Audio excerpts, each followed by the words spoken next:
Where legends breathe again. Eldmyth. Long before the first ink of history was etched into papyrus, before the rivers of men carried the weight of empires, there existed a land cradled between sea and sky, a realm of impossible splendor, whispered across continents as both myth and memory.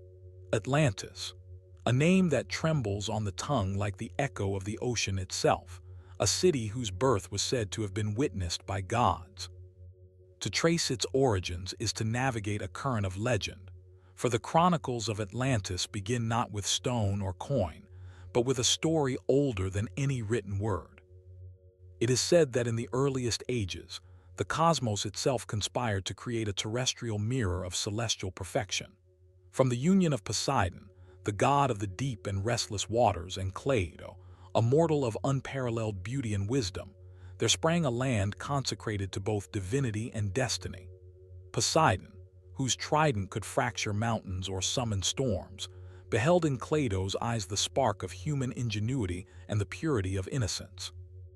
Moved by desire and by the vision of an enduring kingdom, he raised her dwelling atop a hill encircled by concentric rings of water and land, sculpted with a precision that human hands could scarcely emulate. These circular canals, radiating outward like ripples across a tranquil pond, became the veins and arteries of the city, a design meant to harmonize the movements of man with the rhythms of the cosmos. The Atlanteans, born of divine favor, were no ordinary mortals. Legends speak of their intellect, their artistry, and their capacity for feats that blurred the boundary between nature and sorcery. Poseidon divided the island into 10 realms, each ruled by one of his sons, a dynastic order meant to safeguard balance and justice. These rulers were instructed not merely to govern, but to cultivate the gifts bestowed by their father, the knowledge of the stars, the secrets of the earth, the mastery of metallurgy, and the ability to speak with the creatures of sea and sky. It was a civilization designed to endure, to shine as a beacon of enlightenment for all future ages, a city at once earthly and transcendent. In the early days, the Atlanteans lived in a rhythm that mirrored the tides. They sang to the rising sun, marking the passage of time with ritual dances that reflected the orbit of the heavens. Every corner of the city, every temple and avenue, was suffused with sacred geometry, aligning with celestial bodies in a harmony that modern astronomers would one day marvel at. It is said that the very stones of Atlantis could resonate with the voice of the cosmos, humming faintly in recognition of the divine music that had birthed them. Scholars and mystics, long after its disappearance, would search for traces of these alignments, interpreting them as the encoded wisdom of a civilization that understood the universe as a living, breathing organism. The myth speaks also of the sacred guardians of the city, the elephants and lions that roamed the lush hillsides, tamed not by force, but by an innate understanding between beast and human. Every animal, plant, and stream was believed to possess a consciousness, a shard of the divine that Atlanteans could commune with. Children were taught from birth to listen to the whispers of the winds and the murmurs of rivers, learning to anticipate weather, interpret dreams, and navigate by starlight long before instruments were invented. These early teachings were not mere superstition. They formed the backbone of a civilization where wisdom and morality were inseparable from knowledge of the natural world. In the narratives that survive through Plato and other fragmentary sources, the Atlanteans' achievements quickly surpassed imagination. They built bridges of polished stone over churning rivers, towers that caught the first blush of dawn before it touched the valleys, and palaces whose domes were inlaid with a metal brighter than gold, a secret alloy that shone with the reflected brilliance of sun and moon. Some chroniclers claim these metals were mined from veins hidden beneath the ocean floor, extracted by machines powered not by steam or flame, but by a force older than the ages themselves, a mysterious energy the Atlanteans called orichalcum. Scholars debate whether it was purely metaphor or a lost technology, but every description paints a picture of a city radiant with wealth, intellect, and divine purpose. Yet the founding of Atlantis was not merely a story of divine favor and architectural wonder. It was also a tale of moral genesis. Poseidon's sons, though gifted with near-immortal wisdom, were bound by covenant to rule justly. Laws were etched into obsidian tablets, decrees that bound leaders to fairness, to the protection of their people, and to the sanctity of their sacred heritage. These were not laws of punishment alone. They were laws of preservation, ensuring that knowledge, beauty, and harmony endured through generations. The city thrived because the Atlanteans understood that power without purpose was hollow, and splendor without restraint could become ruin. Some myths describe a time before even the first dynasty, when the island trembled under the weight of raw, untamed magic. Volcanoes rumbled beneath the surface, oceans swelled with ungoverned tides, and the winds carried whispers of chaos. It was Poseidon himself who, through a blend of fury and foresight, calmed these forces, channeling them into the canals, aqueducts, and reservoirs that would sustain the city for centuries. In this act, the very elements of nature were woven into the foundation of civilization. The Atlanteans inherited not a conquered world, but a world that had been taught to bend willingly to the ideals of wisdom, courage, and moderation, a world in which divine hands shaped both the land and the moral compass of those who would inhabit it. From the first dawn of Atlantean history, stories of gods walking among mortals were commonplace. Poseidon himself was said to descend upon the central citadel, leaving footprints that never faded and whispers of guidance that lingered in corridors of coral and gold. Priests and scholars chronicled these visitations with meticulous care, believing that every gesture of the god carried lessons in governance, science, and spiritual enlightenment. And yet, these narratives also carried a subtle warning that the favor of gods, like the tides, could recede if pride supplanted humility, or if the knowledge of the divine was twisted for personal ambition. It is within these intertwined threads of creation and caution that the story of Atlantis begins to shimmer. The city's foundation was more than stone and water. It was an ethos, a philosophy of coexistence with the divine and the natural world. The founders, their hearts aligned with cosmic law, envisioned a civilization that might endure beyond the fallibility of human time. They sculpted a reality where knowledge was sacred, beauty was instructive, and every citizen was a participant in the divine drama of life itself. And yet, for all its perfection, the city was not immune to the currents of fate. Even as the Atlanteans sang their songs to the sun, mapped the stars, and nurtured their gardens of marvels, there were whispers, soft, almost imperceptible, of shadows at the edge of paradise.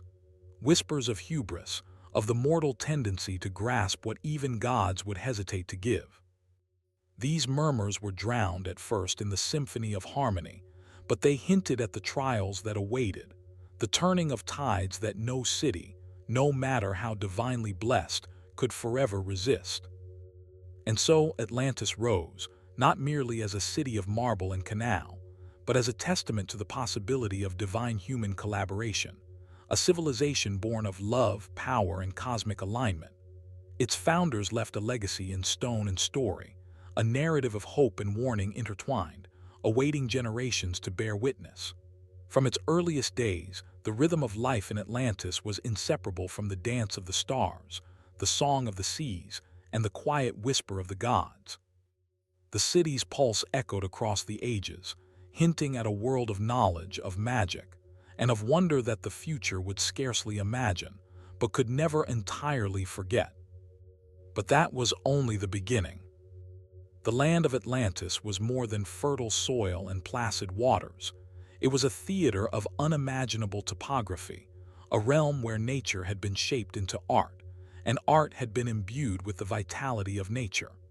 Encircled by concentric rings of ocean and land, the city was a labyrinthine marvel of waterways, bridges, and terraces. Each ring functioned not merely as a boundary, but as a living system of transport, irrigation, and defense, carrying water with precision from the outer seas to the heart of the city. Canals glimmered like liquid silver beneath arches of marble, reflecting the morning light in a spectacle of refracted gold and sapphire. The streets, paved with polished stone, were aligned to catch the first rays of dawn and guide them toward the temples, where sunlight itself was worshipped as a bridge between mortal and divine. Beyond the central citadel, which rose like a crown of gold and coral above the innermost island, the landscape unfolded into terraces and gardens that seemed to defy the natural order. Orchards of exotic fruits, some unknown to the modern world, lined avenues shaded by crystalline gazebos. Rivers, diverted and channeled with geometric precision, carried fresh water past orchards and into fountains that danced like liquid prisms, spraying mist that shimmered with refracted sunlight. The Atlanteans mastered aqueducts that ran beneath the city, hidden from sight yet essential to life and agriculture. Some scholars suggest these subterranean channels were engineered with a mathematical sophistication that modern engineers struggle to replicate, their angles and flow calculated to maintain equilibrium across tides, rainfall, and seasons. The architecture of the city reflected the divine order imposed at its founding. Towers and palaces rose in spirals, adorned with orichalcum filigree that glowed faintly even at dusk, as if they contained the captured essence of the sun itself. Temples were oriented toward the stars, their columns engraved with celestial maps and etched with prayers for harmony between mortals and gods. Many dwellings featured domes and atriums open to the sky, allowing sunlight, moonlight, and rain to nourish both human inhabitants and lush internal gardens. Bridges of marble and coral connected islands, some stretching so high and wide they appeared to float, suspended in harmony with the horizon. Atlantean engineers did not merely build for beauty, they built for function. Watchtowers stood at regular intervals along the outer rings, their purpose twofold: to observe approaching weather or invaders, and to channel the winds and currents into the city's hydromechanical systems. Mechanisms hidden within temples and public halls could open sluices, rotate platforms, and even regulate temperature through sophisticated air and water circulation, a synergy of elemental understanding and mechanical ingenuity. Some scholars posit that Atlantean technology rivaled, and perhaps even exceeded, the machinery of the modern world, powered not by fire or coal, but by natural energies drawn from wind, water, and the earth itself. Perhaps the most wondrous aspect of the city was its subterranean network. Beneath the gleaming streets and ornate palaces ran labyrinths of chambers, catacombs, and archives, where knowledge was preserved in stone, metal, and crystal. Here, in vaults shielded from sunlight and salt water, the Atlanteans recorded astronomical observations, medicinal lore, and architectural schematics. Crystal lenses magnified inscriptions, while subterranean water channels served as both cooling and energy systems. Some legends claim that the Atlanteans had discovered ways to harness light, sound, and even geomagnetic currents to power mechanisms unseen above ground. These hidden wonders ensured that the city was not merely a visual marvel, but a living, breathing organism, an ecosystem of thought, spirit, and function. The city's outer rings were no less magnificent. Forested hills provided wood and herbs, while terraced fields yielded crops that sustained the populace. Towering seawalls, carved from layers of stone and coral, protected the city from storms and tidal surges. Each layer of defense was complemented by aesthetic grandeur.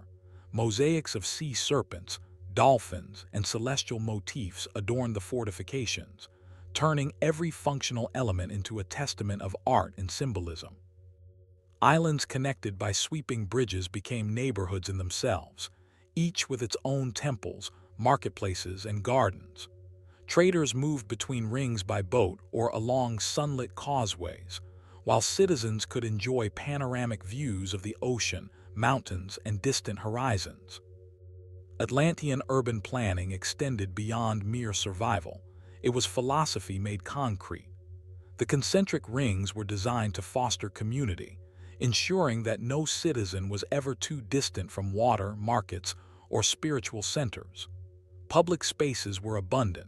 Amphitheaters carved from coral and stone hosted performances that blended music, ritual, and celestial observation. Open-air libraries allowed scholars to study the sky while consulting codices etched in stone, while communal gardens encouraged meditation and conversation under canopies of flowering trees. Every street, plaza, and canal bore a purpose, yet each was infused with the grace and rhythm of artistic vision, a reflection of the Atlanteans' reverence for balance between practicality and beauty. It is said that even the sea itself was shaped by Atlantean ingenuity. Harbors and channels were carved to create natural tidal flows that refreshed the city's waters daily.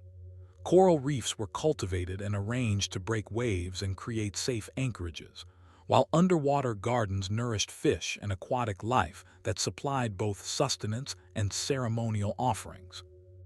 Some accounts speak of luminous plants and coral that glowed beneath the waves, turning the canals into corridors of light after sundown, a spectacle of living illumination, a marriage of natural wonder and human craft. And yet, despite all its beauty and ingenuity, there was a hidden majesty in the city's symmetry that hinted at something even greater. The Atlanteans, in their geometric perfection, had aligned the city not only for defense and efficiency, but for resonance with forces unseen. Some myths suggest that certain structures acted as amplifiers for sound, energy, or even consciousness itself, allowing priests and rulers to perceive subtle shifts in the environment or in human hearts.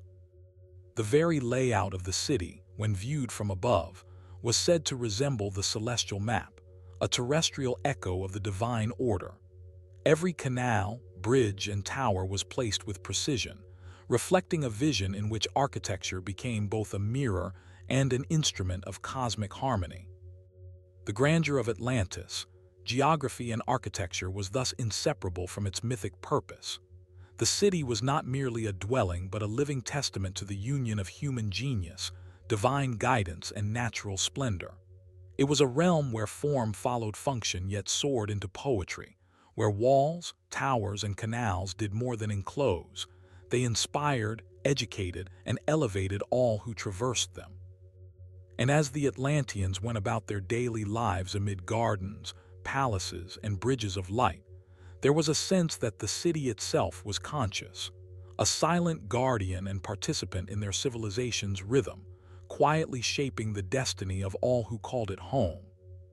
But even in this perfection, there were whispers of places unseen, of hidden chambers and arcane structures whose purpose was known only to the highest priesthood and to the gods themselves. Places where light, water, and stone converged in ways that defied understanding, hinting at secrets that would one day test the limits of mortal comprehension. Life in Atlantis was a symphony of rhythm, artistry, and devotion. The city's brilliance was not confined to stone and water. It thrived most vividly in the people themselves, whose daily existence blended labor, learning, and ritual into a seamless whole. From the earliest morning, the sounds of the city stirred the senses. The gentle rush of water along marble canals, the distant hum of lyres and flutes from open-air courtyards, the soft cadence of sandals on polished stone, and the murmured prayers to Poseidon and the celestial deities who watched over the island. Every Atlantean, from the humblest gardener to the highest priest, participated in a choreography of life that mirrored the harmony of the city itself. The Atlanteans revered knowledge and artistry in equal measure. Schools and academies, open to all, were scattered throughout the city, often integrated with gardens and fountains. Scholars studied astronomy with crystal orreries, tracing the movements of the stars to guide agriculture, ritual, and civic decisions. Young apprentices learned metallurgy and stonework alongside mathematics and philosophy, their lessons conducted under the supervision of masters whose skill rivaled the gods' own creations. Writing was etched into stone tablets, inscribed on metal plates, and sometimes carved into the living trees of sacred groves, an integration of knowledge with the natural world that symbolized both respect and permanence. Music and ceremony formed the heartbeat of Atlantean culture.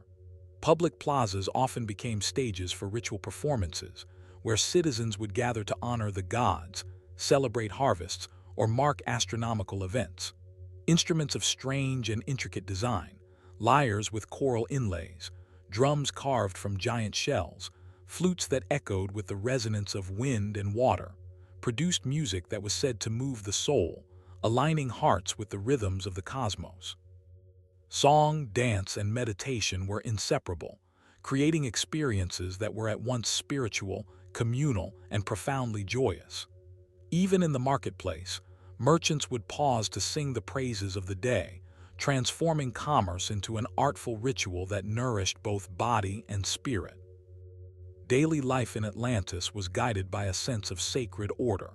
Every citizen knew their role, yet the divisions of labor were infused with flexibility and respect for individual talent. Farmers cultivated terraces with knowledge passed down from priests and engineers, ensuring every drop of water nourished the land efficiently. Artisans shaped metal, stone, and glass into objects that were functional and beautiful. Traders moved across bridges and waterways, carrying goods not only for sustenance but also for ceremonial use, ensuring that even ordinary commerce carried meaning. Meals were prepared with fresh fruits, grains, and fish from both the land and the cultivated reefs, often shared communally in courtyards adorned with mosaics depicting myths and constellations. Ritual and ceremony shaped the moral and spiritual life of Atlantis. Every home maintained small shrines, and daily offerings were made to Poseidon, Plato, and other deities associated with the elements, wisdom, and the cycles of life. Festivals marked the solstices and equinoxes, aligning communal celebration with cosmic events. Citizens participated in processions along the canals, carrying ornate lanterns and flowers, while priests chanted in a cadence that echoed over the water, reinforcing the connection between humanity, nature, and divinity. It was through these acts of devotion, so seamlessly woven into ordinary life, that the Atlanteans nurtured a society grounded in reverence, discipline, and joy. Atlantean clothing was both practical and symbolic. Tunics and robes, dyed with pigments derived from plants and minerals, indicated one's role, rank, or spiritual affiliation. Jewelry and ornaments were crafted from metals like gold, orichalcum, and silver, often engraved with symbols representing stars, tides, and divine favor. Even the simplest garments were made with care, balancing utility, elegance, and the expression of communal values. Citizens adorned themselves not for vanity, but as an extension of their place within the harmony of the city and the cosmos. Education extended beyond formal instruction. Storytelling and oral tradition were integral to Atlantean life. Elders recounted myths of Poseidon's creation, the founding of the city, and heroic deeds of the first rulers. These stories were often performed with music and dance, transforming history into living memory. Children learned not only practical skills but also ethical lessons, the importance of harmony with nature, respect for the gods, and the subtle consequences of pride and hubris.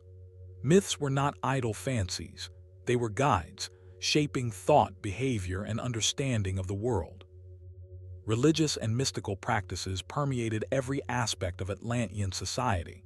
Temples were centers of both worship and learning, where priests and priestesses studied celestial alignments, divined the movements of the sea, and conducted rituals to ensure the prosperity of crops, fisheries, and citizens. Pilgrimages to sacred springs, coral groves, and hidden caves were common, connecting inhabitants to both the natural and spiritual world. Some rituals involved sound and vibration, harnessing resonance in stone halls to achieve heightened perception or meditation. Others used water in symbolic purification ceremonies, reflecting the Atlanteans' belief that harmony with the ocean was inseparable from harmony with themselves. Atlantean cuisine was as sophisticated as their philosophy. Their diets combined native plants, cultivated orchards, and abundant seafood. Many meals were prepared for both nourishment and ritual significance, often shared communally. Recipes integrated herbs and minerals believed to enhance vitality and spiritual clarity. Food preparation itself became an art form, with chefs arranging colors, textures, and aromas in patterns that mirrored the city's visual symmetry. Meals were often accompanied by music, creating an atmosphere where sustenance and beauty were inseparable. Marriage, family, and social bonds were celebrated through elaborate ceremonies. Partnerships were honored not merely for personal connection, but as symbols of cosmic balance and continuity.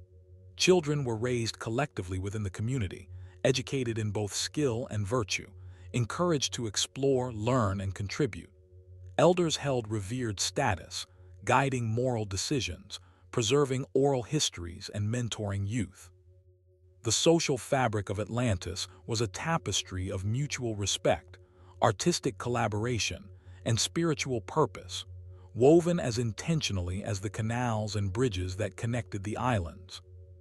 Despite the apparent serenity of daily life, Atlanteans understood that perfection demanded vigilance. Ethical conduct, civic responsibility, and reverence for the divine were emphasized through constant practice. Citizens internalized lessons of restraint and moderation, knowing that even a civilization blessed by gods could falter through excess or arrogance. Harmony was both an ideal and a duty, cultivated in every facet of existence, from tending gardens to composing music, from building canals to participating in ritual. In this way, life in Atlantis was not merely lived, it was performed, a conscious alignment of action, beauty, and spirit. And yet, for all their devotion and artistry, the Atlanteans remained creatures of curiosity and ambition. They sought to expand knowledge, explore distant seas, and uncover mysteries hidden beneath waves, rocks, and the earth itself.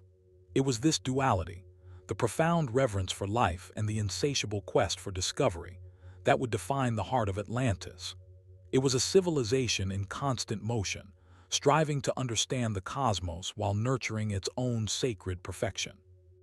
But even in this golden age, the first hints of uncertainty whispered through the corridors, through canals, and across terraces, a reminder that paradise, no matter how carefully constructed, is always shadowed by forces beyond mortal control.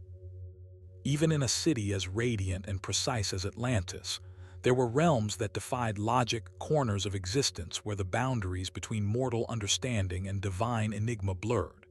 Here, in the heart of the island, the Atlanteans encountered forces older than kings, older than the very stone of their palaces, forces that whispered through wind, water, and light, challenging the mind and stirring the soul.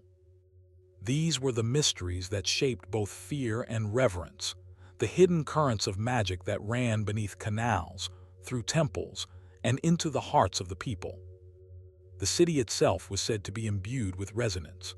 Scholars and mystics described a phenomenon in which certain structures, when struck, hummed with harmonic frequencies, tones that could calm the mind, awaken latent visions, or, in rare instances, manipulate matter itself. Some spoke of the grand halls of the central palace, where orichalcum inlays amplified sound and light, producing illusions of water flowing upward or of stars moving in unnatural patterns. These effects were not tricks of perception alone. They suggested knowledge of energies invisible to ordinary senses, a mastery over elements that humans today would call magic. Atlantean legend speaks of artifacts of immense power. Orichalcum, mined from the deepest veins beneath the city, was not merely decorative but a conduit of energy. Some relics, scepters, rings, and plates were said to channel elemental forces, harnessing the currents of the ocean, the wind, and even the unseen flows beneath the earth. Priests and rulers used these items with great care, their purpose sometimes practical, sometimes ceremonial.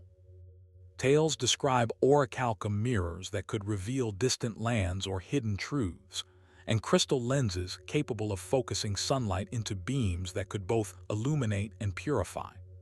The precise science behind these artifacts remains a mystery, but the legends endure as testimony to a civilization that intertwined the tangible with the ineffable. But magic in Atlantis was not confined to objects. It flowed through nature itself. The Atlanteans believed that every river, tree, and stone contained a shard of divine essence, a consciousness that could be heard or interpreted by those trained in subtle perception. Priests, attuned to these currents, could predict storms, sense the movements of fish and wildlife, and even perceive human intentions. Certain sacred groves and caverns were known to induce visions, where participants glimpsed past and future events or communicated with entities beyond the mortal realm.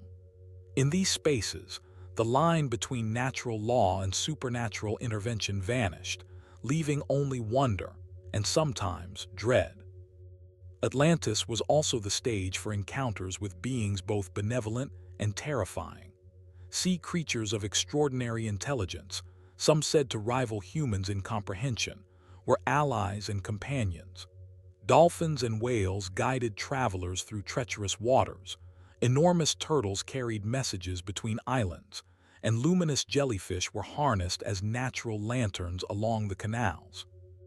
But the myths also recount darker entities, tempest spirits, shadowy figures glimpsed in mirrors, and monstrous sea serpents that tested the courage and ingenuity of sailors. These creatures were not mere metaphor. The Atlanteans lived in constant dialogue with forces that demanded respect, skill, and ritual appeasement. Some legends suggest that the city itself possessed consciousness. The concentric canals, the orichalcum-laced palaces, and the resonant halls were said to act as extensions of the Atlanteans' collective will, responding to moral alignment, prayer, or ceremonial intent. A harmonious city thrived. A city of hubris could falter. Tales recount that certain thresholds and chambers could only be accessed when the seeker's mind and heart were in perfect accord, implying that Atlantis measured more than skill or knowledge. It measured virtue. Among the most persistent mysteries were the subterranean sanctuaries. Hidden beneath the city, vast catacombs and crystalline halls stored not only knowledge, but also phenomena that defied explanation. Scholars speak of fountains whose waters could heal wounds or reveal visions, of crystal prisms that refracted not only light but emotions, and of labyrinthine corridors that seemed to shift subtly, guiding or misguiding those who entered. Some priests reportedly used these sanctuaries to train apprentices in arts that modern science cannot explain: levitation, elemental manipulation, and the interpretation of celestial and terrestrial energies in tandem. Rituals often blurred the boundary between science, religion, and magic. Festivals were celebrated not only to honor gods but to attune the city itself. Chants, synchronized dances, and harmonic instruments were believed to influence tides, weather patterns, and even seismic activity. It is said that during certain solstices, the combined resonance of thousands of voices and instruments could cause the water in the central canals to shimmer with spectral light, producing visions of divine origin. To witness these events was to feel both awe and vulnerability, a reminder that the Atlanteans were custodians of forces far beyond ordinary comprehension. Legends tell of journeys beyond the island, voyages into realms unknown. Explorers of Atlantis ventured to distant lands, guided by celestial observation and magical insight. Some returned with tales of floating islands, hidden civilizations, and relics imbued with strange powers. Others never returned, swallowed by storms, currents, or phenomena that seemed to exist between worlds. The city itself was a nexus, a point where the material and immaterial converged, allowing glimpses of realities that challenged mortal logic. These tales, passed down through priests and scribes, were treated with both wonder and caution, as warnings that curiosity carried risk as well as reward. Atlantean myths also hint at a sacred library, hidden in a subterranean vault beneath the central palace. It contained codices and crystal tablets that chronicled the history of the world, the movements of stars, and the mechanics of magic itself. Some accounts describe the library as sentient, opening its chambers only to those deemed worthy. Within its halls, priests could converse with echoes of the past, glimpsing events as though observing them across time itself. Many sought these archives, but few succeeded, and the exact location remains one of Atlantis' most enduring enigmas. Magic, artifacts, and mysteries formed the pulse beneath the visible beauty of Atlantis. They were inseparable from the city's architecture, culture, and philosophy, a reminder that this civilization was not only a pinnacle of intellect and art, but also a crucible of forces far older than man. The Atlanteans understood, perhaps better than any other, that to live in harmony with such power required humility, discipline, and respect.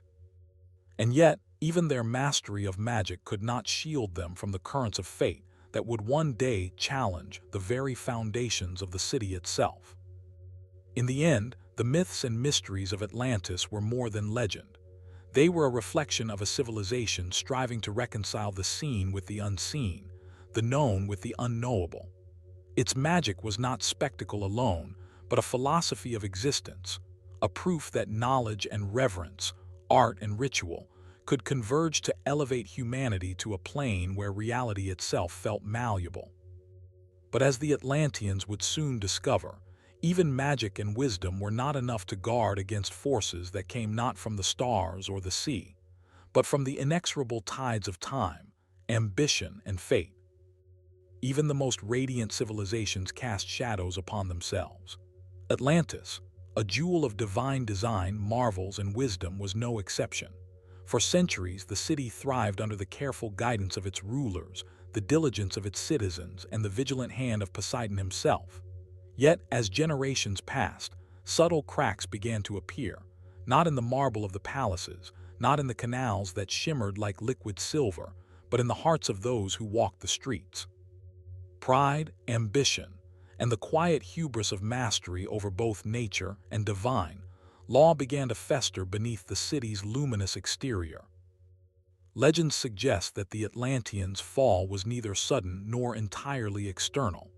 It began with minor transgressions, misuse of orichalcum artifacts, experiments in the subterranean halls that strained the balance of energies, and neglect of the moral covenant that had sustained their prosperity. Priests warned of imbalance, but ambition often drowned their counsel. Some of Poseidon's descendants, rulers of the 10 regions, began to contest one another, seeking dominance over wealth, magic, and resources.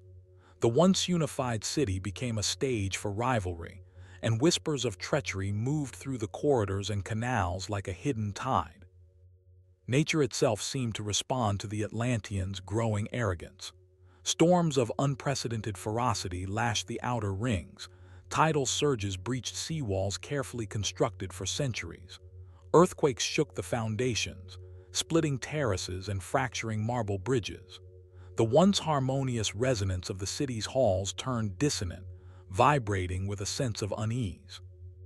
Priests and engineers alike struggled to maintain equilibrium, their chants, instruments, and mechanisms failing to counter forces that had long obeyed human will. Even the animals that had once roamed freely, the elephants, lions, and sea creatures, grew restless, as though aware of a judgment approaching from depths beyond understanding. As the city's infrastructure began to fail, internal strife worsened. Rival factions sought to control the orichalcum mines, the sacred artifacts, and the access to the secret libraries hidden beneath the central palace. Knowledge, once a unifying force, became a weapon, and magic, once a blessing, became a dangerous tool. Stories speak of firestorms triggered by experiments in the halls of resonance, floods released from mismanaged sluices, and earthquakes that tore open subterranean vaults containing relics and secrets. Atlantis' own ingenuity, the very brilliance that had built its beauty, now hastened its destruction. The final catastrophe is described differently in surviving accounts, but all agree on the scale. The sea, long held in harmony with Atlantis, rose with overwhelming force. Concentric rings were submerged, terraces and palaces vanished beneath waves. Storms merged with earthquakes, creating a maelstrom that consumed the outer islands first, then the central citadel. The canals, once the lifeblood of the city, became channels for ruin. Atlanteans fled, many to boats, many into subterranean vaults, but the city, magnificent and ancient, could not withstand the combined forces of nature and hubris. Survivors speak of miracles even in the final hours, artifacts that glowed to guide the faithful, temples that resisted collapse long enough for the last processions to escape, and the city itself, in its final moments, appearing to mourn its inhabitants with spectral light refracting across the stormy waters. Some Atlanteans vanished entirely, taken by the sea or the subterranean sanctuaries, leaving behind whispers that spoke of escape to hidden lands or ascension to divine realms. The oceans closed over Atlantis, erasing it from the visible world, but not from memory or legend. In the centuries that followed, Atlantis became the standard for lost civilizations, an idea as much as a location. Philosophers, sailors, and storytellers debated whether it had been a real city, a moral allegory, or both. Plato's dialogues immortalized it, recounting the glory of its architecture, the wisdom of its people, and the tragedy of its demise. The echoes of Atlantean knowledge persisted in distant cultures. In the precision of Greek geometry, the harmonics of Egyptian temples, the art and myth of Mesoamerican civilizations. Scholars speculate that fragments of Atlantean science and philosophy survived, embedded subtly in cultural practices and oral traditions across continents. Yet the legacy of Atlantis was more than architecture or technology. It was a cautionary tale, a philosophical mirror. It reminded future generations of the fragility of perfection, the dangers of unchecked ambition, and the intertwining of moral and practical wisdom. The story of its fall became a lens through which humanity examined the consequences of pride, hubris, and the exploitation of knowledge without reverence. Scholars and mystics alike pondered the balance between learning and humility, remembering that a civilization capable of miracles could be undone by the smallest moral failure. Modern explorers continue to search for remnants of Atlantis, submerged ruins, lost artifacts, or the fabled orichalcum that glows beneath the depths. Sonar surveys, underwater excavations, and remote sensing technologies have uncovered anomalous structures, some thought to be natural, others tantalizingly artificial. Yet nothing has confirmed the city's precise location. Atlantis remains elusive, an enigma suspended between history and myth, tangible and intangible, inspiring wonder and obsession alike. And so Atlantis endures, not in stone alone, but in human imagination. It lives in our myths, in our philosophical ponderings, and in the universal longing to reconcile beauty, wisdom, and power with morality. Its story is a bridge across time, linking past and present, reminding us that every civilization is a delicate balance of knowledge, ethics, and respect for forces beyond our control.